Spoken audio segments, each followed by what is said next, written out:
Assalamualaikum warahmatullahi wabarakatuh. Perkenalkan, saya Faris Hanafi.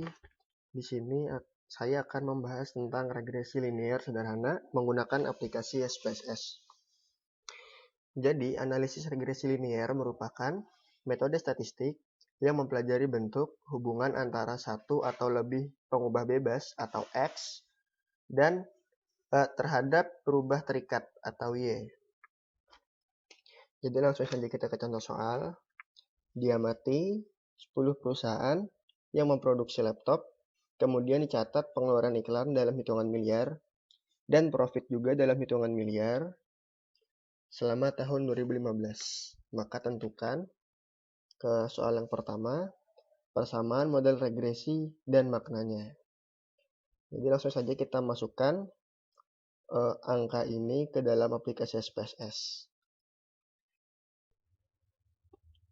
Jadi sebelum memasukkan nilai yang tadi, kita harus membuat variabel view-nya dulu.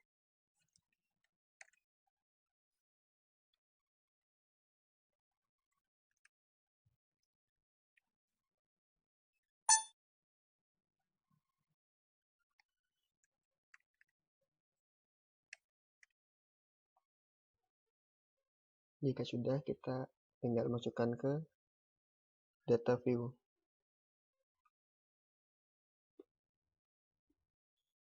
Setelah kita memasukkan data, maka langsung saja masuk ke tahap analisis.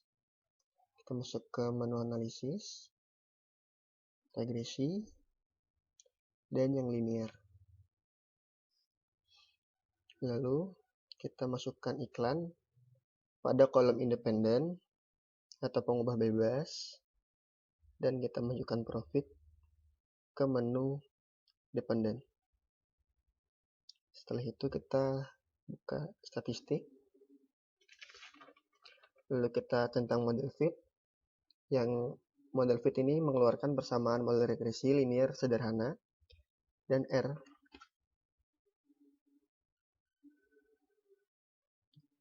Jika sudah, tekan OK.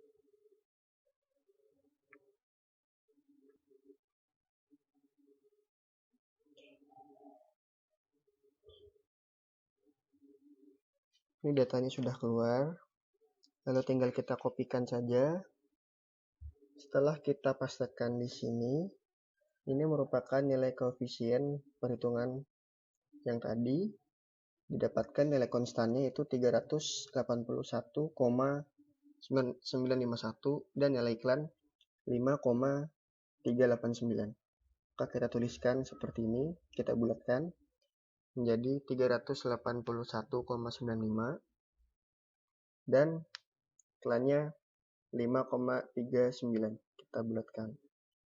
Lalu apa maknanya dari perhitungan ini? Maka apabila biaya iklan 0 miliar, maka profit yang diperoleh akan mendapatkan 381,95 miliar.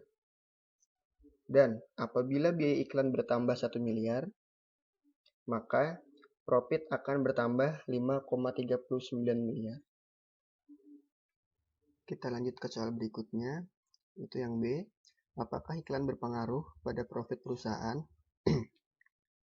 Dengan taraf nyatanya 0,05. Jadi kita menggunakan tabel yang di sebelah sini, ada nilai T hitung dan nilai signifikan.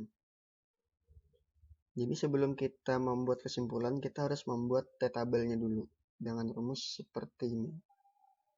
Jika nilai T tabel sudah didapat, maka tinggal kita bandingkan saja dengan nilai T hitungnya. Jadi seperti ini. Apabila nilai T hitung lebih besar daripada T tabel, maka tolakkan 0, yang artinya iklan berpengaruh pada profit perusahaan. Nah, dan karena di SPSS kita telah mendapatkan nilai signifikannya, jadi kita tidak perlu lagi menggunakan nilai T hitung ini. Kan ini ribet, kita harus menghitung T tabel dulu. Jadi bagaimana caranya?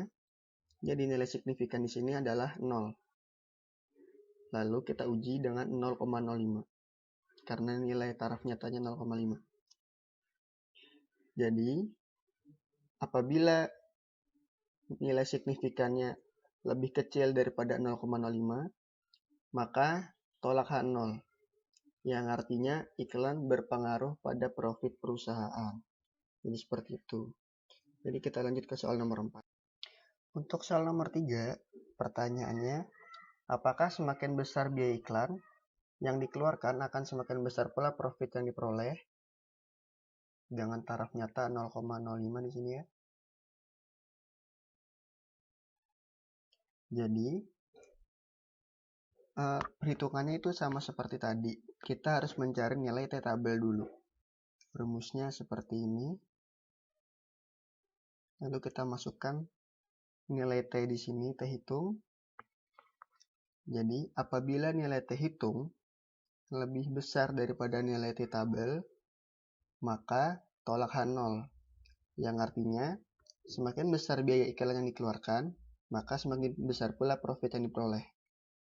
Nah, karena dia space S di sini telah juga mengeluarkan nilai signifikan, jadi kita tidak perlu yang namanya nilai T di sini karena ribet, karena harus menggunakan T tabel. Maka caranya di sini, apabila nilai signifikannya lebih kecil daripada 0,05, maka tolak H0, yang artinya iklan berpengaruh pada profit perusahaan. Itu kita menghitung nilai koefisien determinasinya. Bagaimana cara menghitungnya? Kita tinggal buka space S yang tadi. Di situ sudah ada nilai R square-nya, yaitu 0,03. Maksudnya di sini adalah nilai koefisiennya 0,03, yang mana apabila kita buat persentase, maka nilainya adalah 90,3%. Artinya, dengan nilai 90,3% tersebut, profit akan dipengaruhi oleh biaya iklan. Jadi gitu. Jadi, semakin besar biaya iklan, maka besar juga biaya profitnya. Jadi, kurang lebih seperti itu. Baik, demikian yang dapat saya sampaikan. Kurang lebihnya mohon maaf. Wassalamualaikum warahmatullahi wabarakatuh.